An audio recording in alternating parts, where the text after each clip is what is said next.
Começa agora o programa Nossa Manhã, com Ranieri Zoccoli. A melhor forma de começar bem o seu dia. Agora aqui no estado de São Paulo, 8h01 para você que já está acompanhando a programação da 79,9 FM. Sejam todos muito bem-vindos, eu sou Ranieri Zoccoli e o nosso encontro será até às 9 horas da manhã.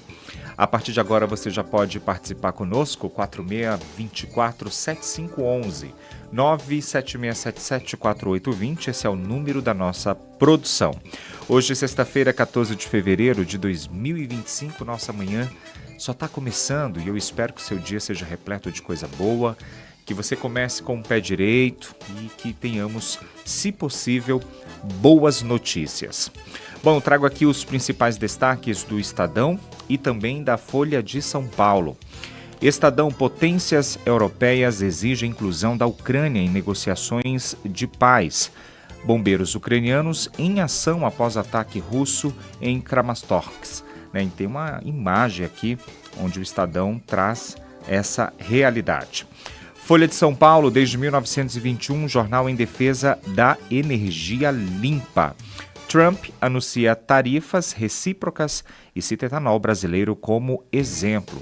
O presidente dos Estados Unidos afirma que a medida traz justiça de volta aos negócios. E taxas serão definidas país por país a partir de estudos. Haddad fala em cautela e defende a reciprocidade. Bom, daqui a pouquinho, inclusive, nós também vamos bater um papo com o André Minuti. Hoje é dia de quadro Feedback, a gente fala principalmente com você que é empresário, Você que tem uma empresa. O André vai trazer dicas maravilhosas para você que está aqui acompanhando o nosso programa. E eu já quero agradecer a toda essa equipe que acorda muito cedo para levar o melhor da informação para você que está aí do outro lado, acompanhando a gente aqui comigo ao vivo. DJ Vandrex, Evandro Venciguerra, tem também o Matheus Pereira, Dorinha Salete, o Roger Lovetro, que está no interior do estado fazendo a produção do Nossa Manhã, Júnior Rossi, todos na direção geral de Francisco Rossi. 8h03 aqui no estado de São Paulo pelo horário de Brasília. Obrigado a você que acabou de chegar. O programa só está começando e a gente já começa com o nosso giro de entrevistas, onde já pode dividir tela, Matheus. Eu tenho uma grata satisfação e honra de bater um papo aqui nesse momento com o vice-governador do estado de São Paulo, Felício Ramute, que já está aqui conosco. Vice-governador, seja bem-vindo, muito bom dia, obrigado pela sua presença, por estar aqui falando conosco, com a nossa audiência, Osasco e todos esses municípios da região oeste aqui do estado de São Paulo. Seja bem-vindo, muito obrigado. Bom dia, Ranieri, bom dia a todos da equipe Nova Difusora e, claro, a você que está nos acompanhando. Um prazer poder trazer informações do governo do estado de São Paulo, do nosso governador Tarcísio, do nosso time aqui de São Paulo para vocês de Osasco. Mas de pronto, viu, Ranieri? Quero mandar um grande abraço ao nosso prefeito Gerson Pessoa, ao seu vice, o Lau, e o nosso deputado federal que nos representa em São Paulo e representa Osasco, que é o Ribamar. Um prazer poder falar com vocês e também numa rádio que eu já estive pessoalmente, de um ícone da política, um homem que muito ofereceu para a região, para o estado de São Paulo. Então é um prazer poder estar aqui e levar informações a você. 8h04. Bom, você também é presidente do Conselho de Desestatização aqui do estado de São Paulo. E aí, claro que a gente aproveita a nossa conversa já falando sobre isso. Quais são os projetos de privatização, concessões e parcerias público-privadas previstos ainda para esse ano, vice-governador? Olha, são 10 projetos que o governo do estado prevê de concessões, PPPs e privatizações. Lembrando, o governador Tarcísio tem esse objetivo de atrair iniciativa privada. São 720 milhões já contratados da iniciativa privada, ou investimentos privados, ou através do nosso programa de concessões e privatizações. E nós temos previstos algumas obras muito importantes e emblemáticas para todo o estado de São Paulo. Uma delas é o túnel imerso Santos Guarujá. É uma parceria também com o governo federal, um sonho de mais de 100 anos do litoral e, na verdade, de todo o estado de São Paulo, que poder se locomover ali no litoral, fazer essa travessia Santos-Guarujá de uma forma mais segura, mais ágil, rápida, não só para as pessoas que vão passear, mas também para levar cargas, enfim, a logística tão importante para atender essa cidade do nosso litoral sul. Também posso citar uma outra concessão importante que nós vamos também licitar, o trem São Paulo-Sorocaba. Já fizemos com São Paulo-Campinas a volta do trem de passageiros para o estado de São Paulo, Ranieri. Nós fizemos isso com o trem São Paulo-Campinas, o governador já bateu o martelo e agora pretendemos bater o martelo de novo para esta nova licitação. Também a licitação de reformas das nossas escolas, né? Nós devemos lançar 150 escolas que serão, na verdade, mais do que uma reforma, é um retrofit, onde a gente faz uma grande obra, troca de telhado, fiação, enfim, toda a infraestrutura da escola, e uma empresa privada assume essa obra e depois tem que manter essa escola ao longo dos 15 anos, além da segurança, da merenda, da parte de TI, que vai mudar a realidade dessas escolas. Nós escolhemos as escolas mais precárias, as que estão em piores condições para fazer esses grandes retrofits. Também anunciamos a construção de 33 escolas nos sistemas de PPP, então agora ampliamos isso com estas reformas. A gente também tem leilões de rodovias muito importantes para o estado de São Paulo. As travessias de balsa, são 14 travessias de balsa. Aí nós estamos falando, temos até a Santos Guarujá, mas podemos falar de São Sebastião e Ilhabela, enfim, são travessias, ou de Bertioga, são travessias por todo o estado de São Paulo, e nós faremos então essa concessão. Hoje é o estado que administra essas travessias, a gente tem problemas, né? E isso vai ser feito pela iniciativa privada com mais eficiência e sustentabilidade, porque no nosso edital a gente exige a troca de todas as balsas por balsas elétricas. Elas serão centro de oportunidade de conhecer países onde essas balsas elétricas estão em operação. É uma operação muito mais eficiente, com respeito ao meio ambiente.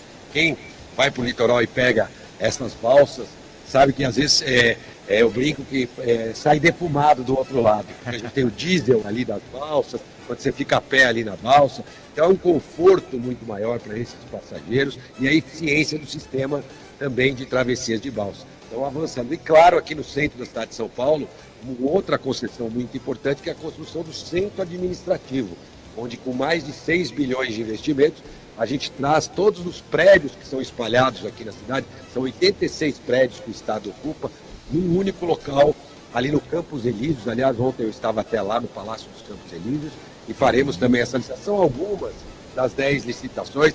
Dei aqui uma pincelada para vocês, para a gente depois poder falar um pouquinho de Osasco, esse trabalho que a gente tem feito por toda a região também. Vice-governador, quando a gente escuta, né, você falando sobre tudo isso, a gente só pensa em desenvolvimento e acredito que todos esses itens que você acabou de linkar aí são demandas, né, inclusive demandas antigas aí da população aqui do estado de São Paulo, aqui dessa região metropolitana, e aí a gente espera que realmente tudo isso aconteça e que venham cada vez mais desenvolvimento aqui para o nosso estado. Quando a gente traz o assunto ali saúde, a gente fala desse combate à dengue, a gente sabe que muitos municípios estão sofrendo aí com esse alto número, né, de casos sendo registrados. Que ações estão sendo feitas pelo governo do estado para combater a dengue aqui em São Paulo? O momento é um momento de alerta. É importante dizer, Ranieri, sempre, a principal ação não é do governo do estado, é sua. Você que está nos acompanhando aí em casa é que precisa fazer a sua parte, né? Não deixar a água parada, a gente sempre repete, as prefeituras nos ajudam nessas campanhas, que são tão importantes. Cada um tem que fazer a sua parte. E a participação da população, nesse caso, é fundamental. É claro que o Estado tem a missão, junto com as prefeituras, de criar uma rede de assistência na saúde, justamente para aqueles casos que vão se agravando. Graças a Deus a gente tem um número ainda baixo, apesar de uma morte sequer já é um dado que a gente tem que lamentar, mas é um número baixo ainda de mortes em algumas regiões, a grande maioria das regiões do Estado de São Paulo. Então a gente tem casos mais leves acontecendo, um volume grande de casos, mas que não tem ocasionado justamente pelas redes de atendimento, questão da hidratação que as cidades têm investido. O Estado repassou recursos para que as cidades possam fazer esse atendimento inicial. Lembrando, eu já fui prefeito, né, Rania? Fui prefeito de São José dos Campos, né? Então, esse primeiro atendimento é feito pela rede municipal. E quando a pessoa vai agravando esse estado de saúde, a rede estadual entra com seus hospitais regionais, seus hospitais parceiros, com as entidades filantrópicas que têm contato para justamente atender esses pacientes. Mas então nós passamos recursos, né, um volume de quase 300 milhões do IGM, foi repassado para os municípios, para que cada município, de acordo com a sua população, recebeu um percentual desse recurso, assim como a tabela SUS paulista tem transformado os municípios, principalmente as entidades filantrópicas e os hospitais das Santas Casas. Então nós estamos preparados com a nossa rede de atuação para que, em caso que esses pacientes tenham uma situação de maior gravidade, nós tenhamos leitos disponíveis. E temos leitos disponíveis hoje para atender toda a população do estado de São Paulo. Então o estado se preparou para poder atender os municípios. Acho muito interessante a sua fala, muito feliz quando você diz que a população precisa, né, dar o primeiro passo quando a gente fala dessa ação. Que a gente escuta muito, inclusive, a cobrança ali da população. Porque o governo tem que fazer isso, ou porque a prefeitura, né, deve fazer isso. Mas ninguém olha ali para a água que está parada dentro de casa, né? Não tem esse cuidado. Né? Então, assim, começa dentro de casa mesmo, fazendo tudo isso certinho para que a gente não tenha aí a proliferação, inclusive, desses mosquitos nessa época do ano.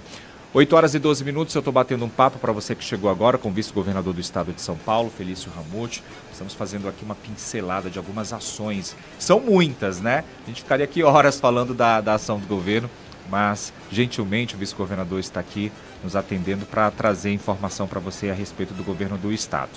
Ontem, inclusive, eu estive no Palácio dos Bandeirantes, né, pela Rede Alesp, da Assembleia Legislativa do estado de São Paulo. Nós estivemos ali acompanhando a inauguração do novo centro, né, de gerenciamento de emergência e também o Centro Paulista de Radares e Alertas Meteorológicos. Né? Quando a gente fala em tudo isso que a gente está vivendo, nessas fortes chuvas, a gente e a população quer saber, né, quais são as ações daqui para frente. São mais de 47 milhões sendo investidos nesse momento para que a população receba aí esses alertas, para que seja feito um trabalho de prevenção acima de tudo, né, vice-governador? É verdade. Momento difícil de mudanças climáticas, eventos extremos, e é importante que a gente se prepare para dar todo o cuidado necessário à população do estado de São Paulo. Você conheceu a nossa central, o nosso sistema paulista de alertas e radares, são 7 radares operando. Nós implantamos na nossa gestão 2 novos radares que estão prestando serviços de informação. Cada vez mais a gente tem que usar inteligência, ou seja, tem que procurar ter informação antes. Quero aproveitar essa oportunidade também, Ania, para já de pronto aqui, você vai ser o primeiro a ter uma resposta oficial aqui em relação a algumas pessoas que receberam o alerta do Google no seu celular Android hoje, na madrugada, sobre um alerta de terremoto, né, no litoral paulista. Até o pessoal no Rio de Janeiro também recebeu. A nossa Defesa Civil prontamente respondeu na madrugada. Nós não tivemos nenhum evento de abalo sísmico. Também o centro da USP, que faz esse monitoramento, não viu nada de incomum. É o sistema do Google que enviou este alerta, a nosso ver, de forma errada. É claro que o Google ainda não se manifestou. A gente aguarda, né? A imprensa, eu sei que está cobrando uma resposta do Google em relação a esse alerta que foi emitido, mas de fato nada aconteceu.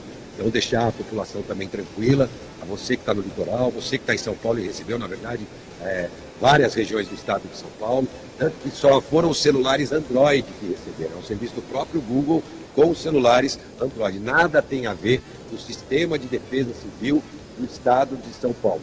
Portanto, quem deve alguma explicação neste caso é o próprio Google, já que a nossa Defesa Civil prontamente respondeu essa questão, também foi surpreendida, né, com este alerta que o Google emitiu, e nós vamos continuar, claro, como sempre, acompanhando com o nosso sistema paulista agora de radares e também acompanhando com toda a central de emergência, da onde a Defesa Civil dispara os nossos novos sistemas de alarme, que várias pessoas já receberam, e já posso te dizer que muitas vidas já foram salvas por conta desta forma ágil de comunicar à população para que ela possa atuar no momento de evento extremo, uma chuva acima da média que acontece em região. E aproveitando a oportunidade para explicar, né, como é que funciona o sistema da Defesa Civil.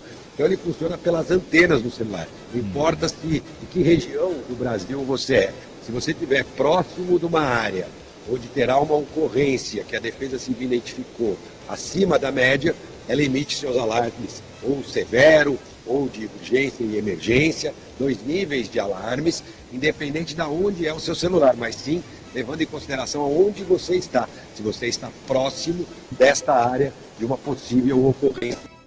Portanto, estes alertas já têm sido muito importantes para que a gente possa salvar vidas em conjunto com as defesas civis, claro, municipais, que também são alertadas da mesma forma.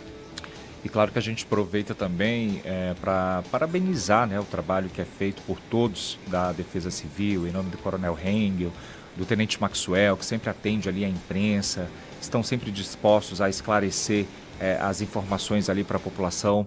E o que mais chamou a atenção foi o investimento nessa tecnologia, né, vice-governador? Quando a gente para pensar em tudo isso que está sendo investido, como eu disse, mais de 47 milhões, se a gente for somar tudo ali, e é justamente para que se tenha essa precisão, justamente para salvar vidas. Você falou exatamente isso, salvar vidas é o que mais importa nesse momento de mudanças climáticas que a gente vem vivendo, não só aqui no estado de São Paulo, no Brasil, mas no mundo inteiro.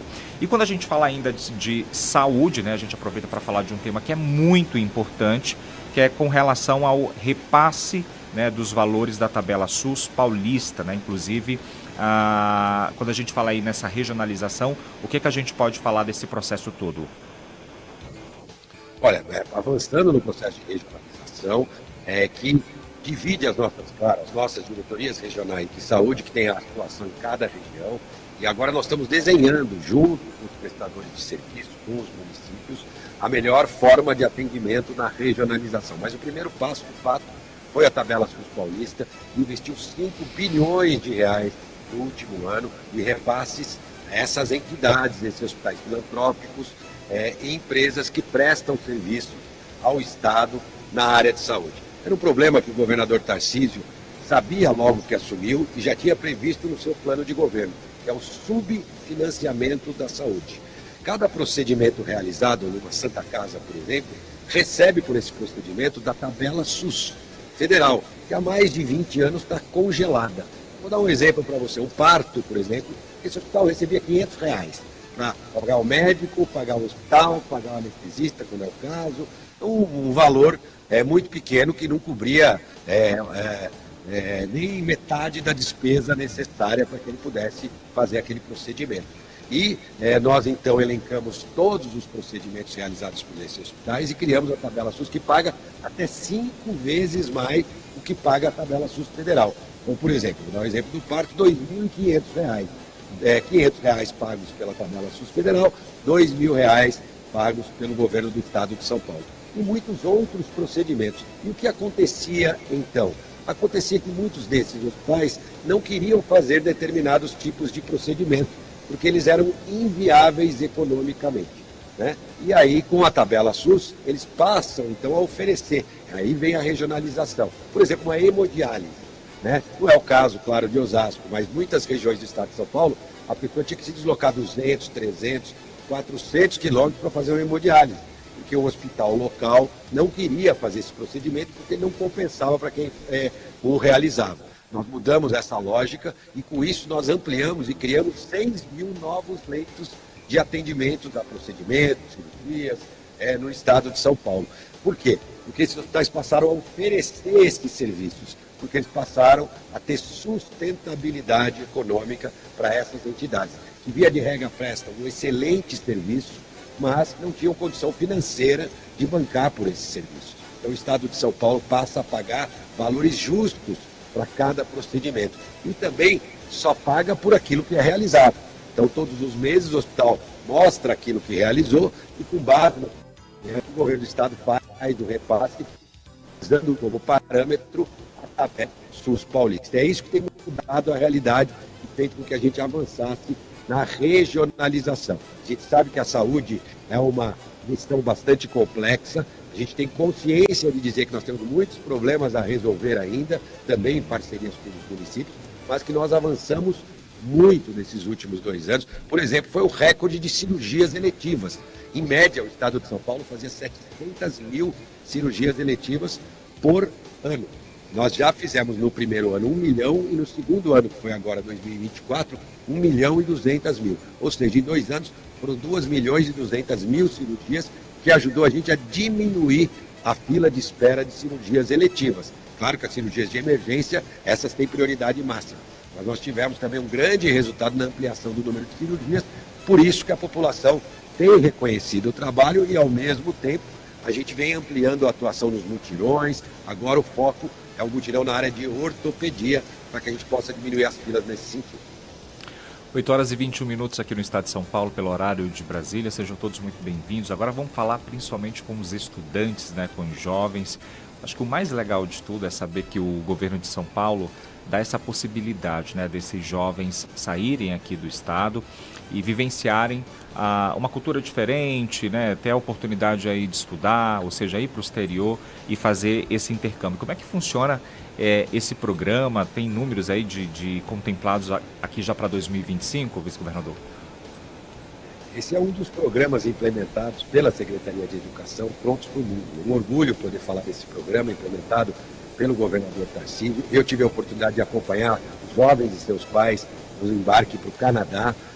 E a alegria é interessante, Anel, que a gente, quando acompanha esses jovens, a gente percebe que são 2 sentimentos dos pais. É a alegria, né, por ver o filho ter conquistado, é uma conquista. Ali cada um ganha, não é um sorteio. Né? Ele se esforça para conseguir chegar naquele ponto.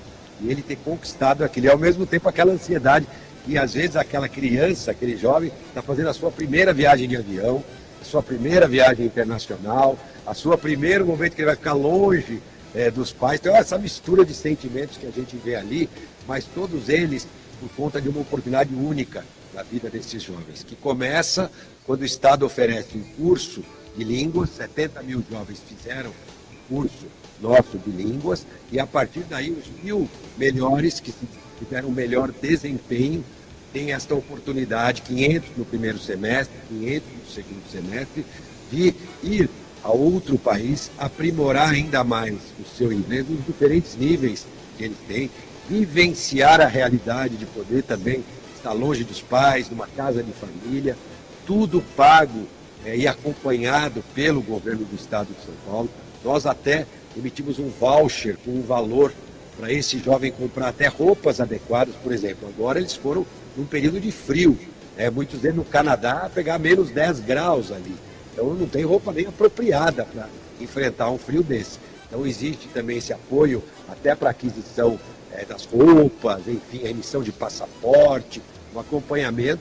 As equipes também, conforme o número de pessoas para cada país, um membro da equipe do governo do estado, da empresa contratada, acompanha esses jovens, fica pertinho deles lá no exterior, uma equipe de psicólogas ali no embarque e também acompanhando esses jovens ao longo de todo o processo. Eles fazem o curso de inglês e depois voltam, mas não perdem um ano aqui, eles continuam aprimorando também o seu estudo. Está no segundo ano do médio, no terceiro ano do médio, e aqui eles permanecem, continuam e voltam para a escola, e com essa bagagem incrível de poder conhecer uma nova cultura, poder levar o que o nosso país tem de bom, né, que tem muita coisa que o nosso país tem de bom, né, principalmente, claro, o nosso povo, e também conhecer o que o outro país que ele vai ter a oportunidade de fazer o intercâmbio tem. Então é Canadá, Nova Zelândia, Inglaterra, né, também. São vários países que, de língua inglesa, né, o que tem essa língua inglesa como primeira ou segunda língua, que podem, Austrália, que recebem esses nossos jovens. Estamos acompanhando também, porque tudo é novo no estado de São Paulo, e as notícias são as melhores possíveis dos nossos jovens que estão lá. Isso faz parte de uma série de esforços da educação do estado de São Paulo para transformar a vida desses jovens. A gente tem convicção, e o governador Tarcísio tem uma história baseada na educação. Ele está onde está porque a família e ele acreditaram que através da educação a gente pode transformar a vida das pessoas, no caso dele mesmo, que hoje é o nosso grande governador. Portanto, a prioridade dele é a educação. Ao mesmo tempo, a gente tem um outro programa que é maravilhoso, que é o Provon Paulista, que dá a oportunidade para os jovens que estudam em escolas públicas acessarem 15 mil vagas das melhores universidades da América Latina, que são as universidades estaduais de São Paulo. A USP, a Unicamp, a Unesp, a FATEC, Então, essas universidades, a própria Univesp, essas universidades que oferecem vagas apenas para esses jovens que fazem o ensino público, o ensino médio na rede estadual. Portanto, eles também têm essa oportunidade, disputam entre eles, é meritocracia, os melhores que passam também, não tem vaga lá reservada, saiu do ensino médio, já tem a vaga, não, cada um tem que disputar a sua vaga, só que eles disputam entre eles, torna mais justa esta disputa para poder pleitear uma vaga. E a gente comemora, então, muitos jovens aprovados em medicina da USP, em direito, enfim, de uma série de cursos tão importantes e cursos tão, que são, vamos dizer, a excelência educacional, cursos oferecidos pela nossa rede de universidades estaduais. Além das metodologias implementadas pela educação. Hoje, a educação oferece para os professores as aulas prontas. Então, do mesmo aula que é dada numa região, na região sul do estado de São Paulo, é dado lá no norte do estado de São Paulo. Aquele professor passa a ter essa metodologia que era comum na rede privada, né? Ele tem essa metodologia de ensino e pode acrescentar coisas na sua aula, claro, tem toda a liberdade, porque cada professor tem o seu jeito também de transmitir a aula, mas o básico da aula já está pronto para que ele possa também ter uma aula com um padrão em todo canto do estado de São Paulo. Não à toa, a gente teve agora o SARESP, que mostra uma evolução português e matemática em todas as séries, especialmente no nosso segundo ano. E é um dado importantíssimo. Que legal. Porque a gente vê, às vezes, uma defasagem dos jovens ao longo dos anos. Sim. E quando a gente vê um crescimento no nosso segundo ano, ou seja, mostra que este jovem já diminuiu a sua defasagem. Então a tendência é que no terceiro, quarto, quinto, a gente tenha resultados ainda melhores. Aqueles que já não estavam no segundo ano do médio, esses, infelizmente, tem uma desfasagem de alguns anos e que a gente está se esforçando. Aliás, a gente teve a questão da pandemia, que é importante também ser colocada, e que a gente está se esforçando para que eles possam diminuir essa defasagem de aprendizado. E a participação foi recorde também dos nossos jovens. Além das nossas plataformas, tem uma plataforma para fazer vestibular que chama Me Salva. Todos os nossos jovens lá do terceiro ano são fãs dessa plataforma, eles tiram dúvida, questões de vestibular, tem provas antigas. Eu também, quando encontro jovens das nossas redes, todos eles citam esse aplicativo que é o Me Salva, entre outros aplicativos, tem o Matific de matemática, enfim, é a tecnologia, claro, aliada à nossa grande rede de professores, que, aliás, teve o seu maior concurso efetuado na nossa gestão, e os professores já iniciaram o seu trabalho esse ano. Que legal. Olha, eu vou confessar que deu até uma dorzinha ali de cotovelo, viu? Porque na minha época não tinha nada disso. Queria eu voltar ao tempo ali para ter a oportunidade de fazer intercâmbio. Porque quem ganha com tudo isso, né? Óbvio, são os alunos, os estudantes, a família e o Estado, né? Porque daí o estudante volta aqui para São Paulo com uma bagagem muito grande e aí a gente já pensa que profissional será esse, né? Depois de vivenciar tudo isso, principalmente fora aqui do nosso país. Deu uma dorzinha de cotovelo, viu, vice-governador? É vontade de voltar ali ao tempo, estudar novamente. Quero voltar a estudar novamente na rede pública. 8h29. Olha, eu quero te agradecer. Nada melhor do que a gente encerrar a semana com boas notícias, falando das ações, né, do governo do estado. Acho que é isso mesmo, essa prestação de contas com a população, principalmente com a nossa audiência, para quem mora aqui em Osasco, Cotia, Carapicuíba, toda essa região aqui adjacente. A gente fica muito feliz, espero que você venha aqui pessoalmente tomar um cafezinho aqui conosco, o café da Dorinha, que é uma delícia, para falar cada vez mais das ações do governo do estado de São Paulo. Muito obrigado. Eu que agradeço, vou voltar com certeza pessoalmente na rádio, mas quero aproveitar também, antes até de me despedir, dividir um dado importantíssimo, que eu sei que é algo que preocupa sempre toda a população do estado de São Paulo, mas nós temos mais uma boa notícia, que é a questão da segurança na cidade de Osasco. Veja que em 2004 nós tivemos uma redução de 27% dos roubos na cidade de Osasco. É um número muito expressivo. Para a gente ter uma ideia, o que significa isso? São 1.300 roubos que deixaram de acontecer no ano de 2024, se a gente comparar com o ano de 2023. 1.300 famílias e não tiveram essa tristeza que a gente sabe como é, quem já teve a oportunidade de ser roubado ou furtado, essa sensação horrorosa que a gente tem. Olha que número expressivo. 6,5% de queda nos furtos também, Osana. Que bom. E 18% de queda em homicídio. Nós tivemos 7 vidas salvas, com a diminuição do número de homicídios na cidade de Osasco, comparando 2023 com 2024. E vamos continuar trabalhando bastante, né, para poder cada vez transformar o estado de São Paulo num estado mais seguro, com melhores ofertas de saúde. E quero aproveitar a oportunidade para agradecer a vocês, agradecer em especial a você, a toda a equipe da Nova Difusora, e desejar um grande ano a todos e reiterar um convite a cada um de vocês para que juntos a gente continue construindo a cidade, o estado e o país dos nossos sonhos. Que Deus abençoe a todos. Muito obrigado, boa sexta-feira, bom trabalho, bom final de semana. E a gente está aguardando você aqui para tomar o nosso cafezinho. Combinado. Avisa a dona Dorinha, que já estou por aí. Ótimo. Obrigado. Eu bati um papo com o Felício Ramute, ele que é vice-governador do estado de São Paulo, onde ele falou principalmente das ações do governo e também falou sobre a segurança aqui da cidade de Osasco. Continuem aqui com a gente na 79,9 FM. A gente vai de música. Na sequência tem feedback com o André Minuti. Informação e música com Ranieri Zoccoli.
No estado de São Paulo, mais uma vez, muito obrigado pela sua audiência e também pela sua companhia, viu? 4624-7511, 97677-4820. Segue aí a Rádio Nova Difusora em todas as plataformas e também Ranieri Zoccoli. Já pode dividir tela com ele, com o nosso amigo André Minuti, que toda sexta-feira está aqui com a gente, falando principalmente, né, de mercado de trabalho, falando com você que é empresário, a gente fazendo esse giro por esse panorama, né? André, muito obrigado por você estar aqui com a gente. Feliz sexta-feira para você, para a gente falar desse assunto tão importante que é empreendedorismo jovem. Inclusive tem notícias de que cresceu, né? Está crescendo aqui no nosso país. Seja bem-vindo. Exatamente. Muito bom dia, Ranieri. Uma grande honra, uma alegria estar aqui junto com você no Nossa Manhã, né? Hoje uma manhã bem especial, acompanhei a entrevista aí do vice-governador também, isso mostra a importância do trabalho da nova difusora, do seu trabalho, desse programa. Então, parabéns. E falando, né? Estava falando um pouco da escola, né? E tem tudo a ver com esse mundo dos jovens, né? Que querem empreender cada vez mais. E dá para ver um trabalho, eu acho que cultural, que está mudando, os pais estão incentivando muitos jovens, os jovens também não querem mais aquele modelo de emprego, de trabalhar que nem maluco, e tem também, né, o incentivo. Nós vemos algumas disciplinas colocadas por algumas escolas, inclusive do governo também, que faz com que os jovens queiram, né, serem mais empreendedores. Isso é ótimo para a cidade, para o estado e para o país. Inclusive, nós temos um dado internacional, que foi feito com apoio do Sebrae, que diz o seguinte: 74,9% dos jovens empreendedores possuem o ensino médio ou superior completo, o que demonstra um perfil mais qualificado e preparado para os desafios do mercado. Houve um acréscimo aí de 25,6% entre 2012 e 2023. Além disso, 74,9%, como eu disse, são esses jovens aí que querem essa qualificação justamente para, né, se desafiarem aí no mercado de trabalho. Agora, toda vez que eu penso nisso, né, quando eu vejo ali um jovem que tem isso ali em mente, de que ele quer sair, por exemplo, do país, fazer um intercâmbio, estudar inglês, eu acho que isso vem muito também ali, talvez, do incentivo ali dos pais, né? Acho que você vai moldando ali aquela criança, aquele jovem, para que seja ali um adulto realmente engajado no desafio, por exemplo. Então, ou seja, esse apoio da família é importante nesse momento? Fundamental, Ranieri. E muito bem o que você trouxe, porque isso tem que ser algo que tem que ser colocado na cabeça do jovem desde o início, desde a infância, né? A psicologia explica muito bem isso, nós vamos formatando sistemas de crenças ao longo da nossa vida, principalmente na infância e adolescência. Então, quando a família desde cedo vai incentivando, pode ser alguém que vem de uma família muito próspera, já rica, mas pode ser alguém que vem de uma família muito humilde, mas os pais já vão colocando: olha filho, olha filha, é bom estudar, é bom você buscar oportunidades, é bom você de repente ir para fora do país, fazer um intercâmbio, mesmo que não tenha condições naquele momento, porque condições, quem quer, eu vejo muito, Ranieri, pessoas que não têm dinheiro, jovens que não têm, eu falo, grana nenhuma, mas querem tanto que eles conseguem com que, às vezes, a prefeitura dê um incentivo, que a família dê um incentivo, ou eles. Eu tive uma jovem um dia desses conversando, e ela falou que ela poupou dinheiro durante 3 anos e meio, estava com 17 anos e ia fazer o intercâmbio agora, porque os pais não podiam pagar, então ela começou vendendo algumas coisas e poupando dinheiro para agora fazer um intercâmbio de 6 meses a princípio, só definindo se vai para a Inglaterra ou para os Estados Unidos. Então é fundamental o apoio da família para que o jovem crie essa cultura, essa mentalidade e consiga ser um empreendedor e ter muito mais conhecimento. Acho legal você falar isso, né? Que quem quer, consegue, né? E quem procura sempre acha ali uma oportunidade, uma brecha. Você bem ressaltou aí, ainda há pouco a gente ouviu o vice-governador falando desse programa destinado aos estudantes da rede pública, né? Por mérito ali do estudante, basta ele ter boas notas, se inscrever no programa, que ele tem grandes possibilidades de sair aqui do estado de São Paulo e ter essa oportunidade. Aqui mesmo, se a gente fica um dia ali na internet, por exemplo, né, vasculhando os sites ali das grandes faculdades, universidades do mundo, a gente vê que tem programas, né, que linkam ali, por exemplo, os Estados Unidos, a Inglaterra com o Brasil, seja te dando essa possibilidade, por exemplo, de você ir para uma dessas universidades também, né? Esses programas bilaterais ali que eles fazem, esses acordos, te possibilitando isso, ou seja, tem vaga para todo mundo, tem oportunidade. Esses dias mesmo eu fiquei sabendo que eu podia, por exemplo, fazer uma pós-graduação com selo Harvard, sem sair aqui de São Paulo, né? Entrava ali no site e às vezes gratuito, tem cursinho gratuito, viu? Então, assim, é preciso que você procure também isso. Sim, fundamental. Você falando isso, Daniel, eu tenho muitos clientes dos Estados Unidos, né? Principalmente ali da região de Boston, de Atlanta e de Orlando. E eles falam exatamente isso. Falam, André, o que às vezes no Brasil as pessoas não têm ideia do quanto as universidades oferecem cursos, treinamentos, muitas vezes gratuitos, muitas vezes dando um apoio, né, aquela pessoa que quer vir, de repente a universidade dá bolsa de 70%, 80%, mas o jovem tem que querer, Daniele.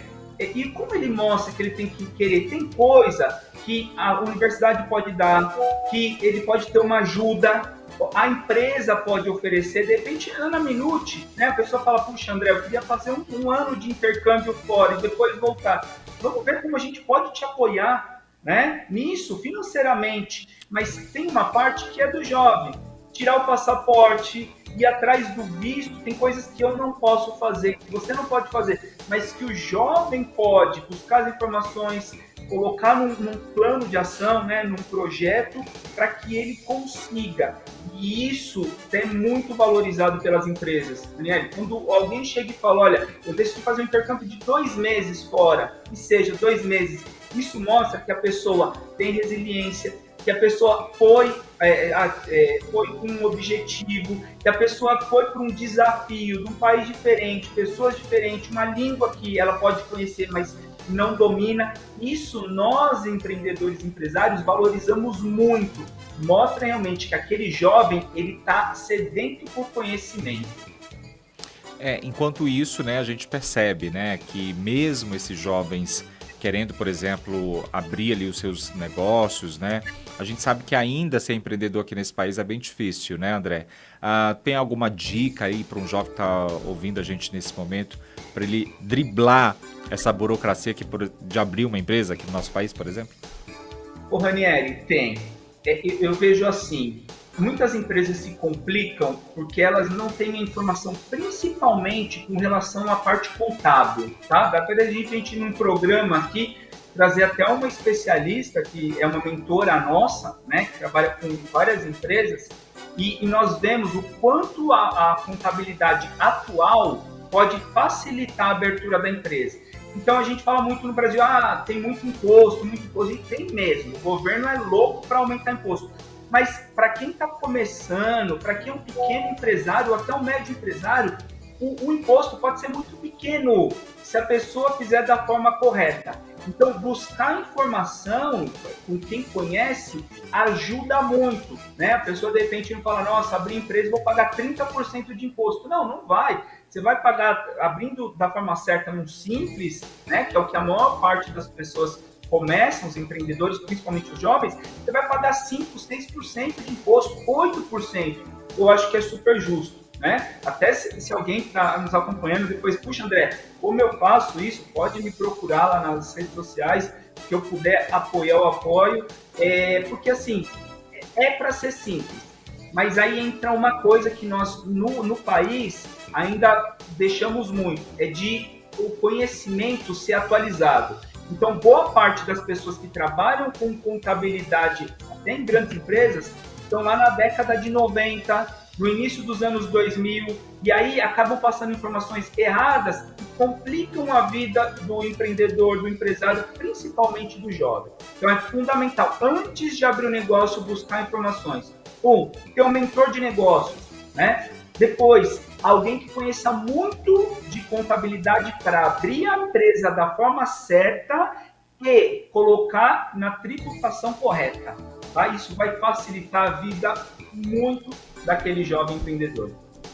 você sabe que com a gente não tem bobagem aqui, né? No dia que você quiser colocar o pessoal da empresa, essa especialista em contabilidade aqui para falar com a gente divide tela aqui entre a gente e vamos falar sobre isso, que eu acho que é legal a gente, né, levar informação para quem está em casa, para quem está pensando realmente em abrir uma empresa. Isso é fundamental, né? Porque às vezes a gente tem tanta coisa aqui na nossa cabeça querendo fazer, e aí a gente já vai se esbarrando ali na burocracia, aí já vai desistindo porque é muito difícil, que às vezes a gente precisa mesmo desse empurrãozinho, né, dessa ajuda que a Minute, né, que é a empresa de vocês, por exemplo, dão para essas pessoas. Então acho fundamental a gente fazer um programa também falando sobre isso. Mas o mais fundamental ainda é saber que eu, pelo menos, tenho essa convicção, né, André? Eu não sei você. Acredito que você também, porque você e a empresa, você é um homem de sucesso e você lá atrás já deve ter pensado nisso. E eu percebo muito que os jovens, eles estão assim, né? Eles querem entrar no mercado de trabalho, eles querem, né, fazer uma carreira, né, ter uma profissão, mas eles não querem ser mais um, né?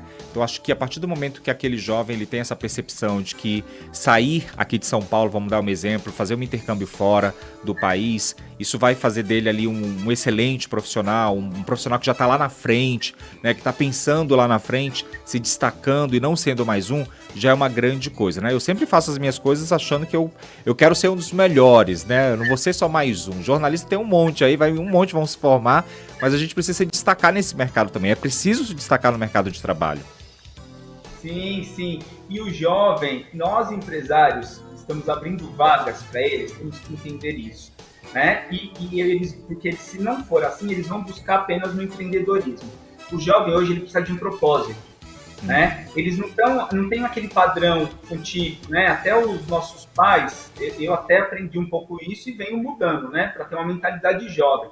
Eu trabalho para sustentar a família, vou trabalho o dia inteiro, volto à noite, no dia seguinte a mesma coisa e passo anos. Não, o jovem precisa de um propósito. Qual é o meu propósito? O porquê eu vou fazer isso?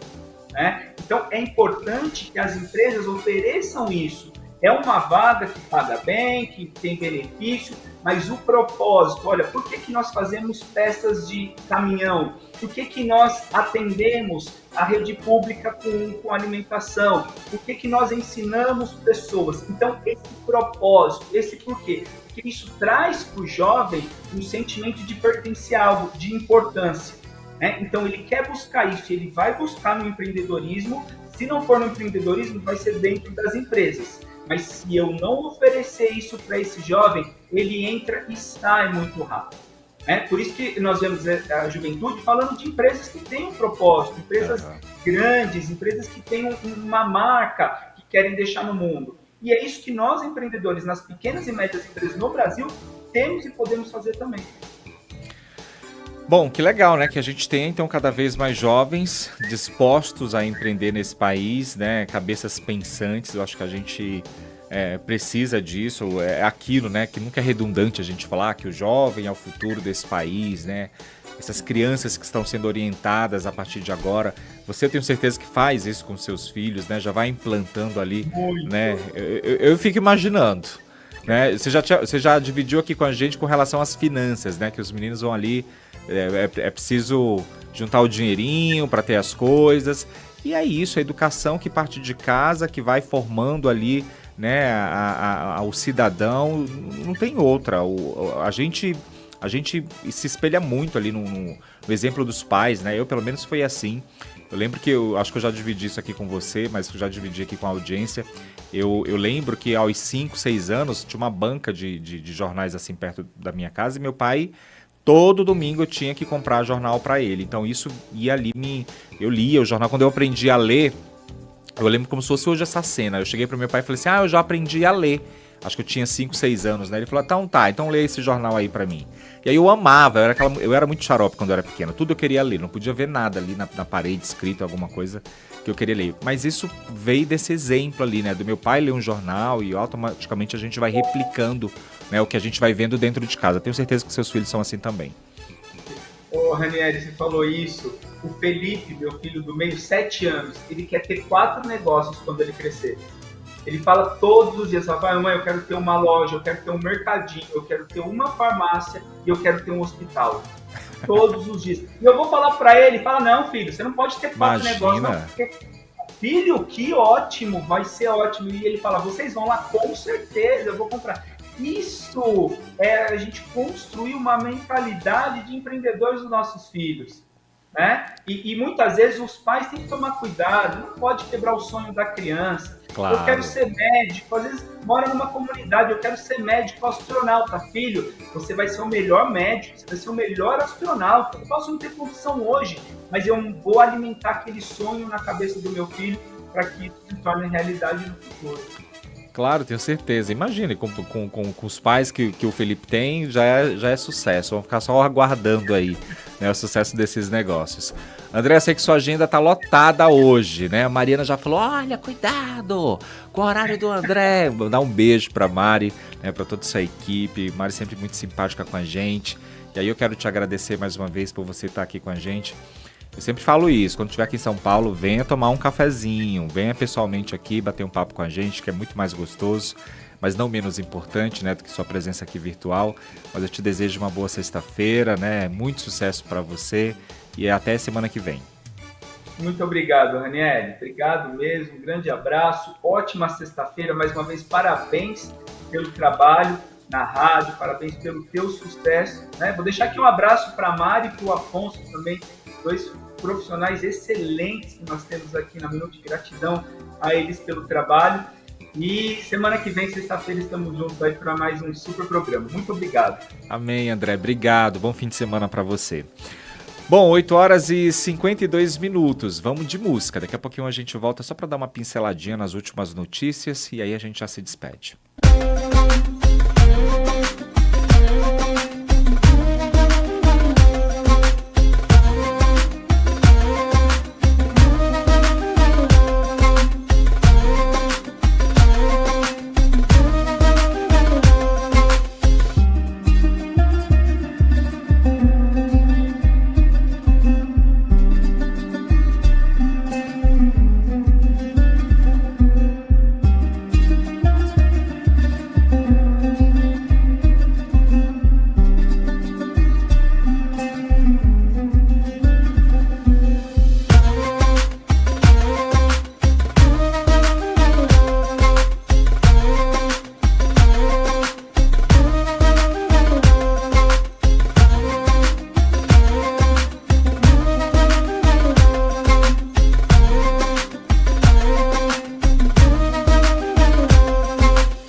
Obrigado pela tua companhia e também pela tua audiência. A gente vai se despedindo por aqui, agradecendo a tua companhia durante toda essa semana. Bom fim de semana para você.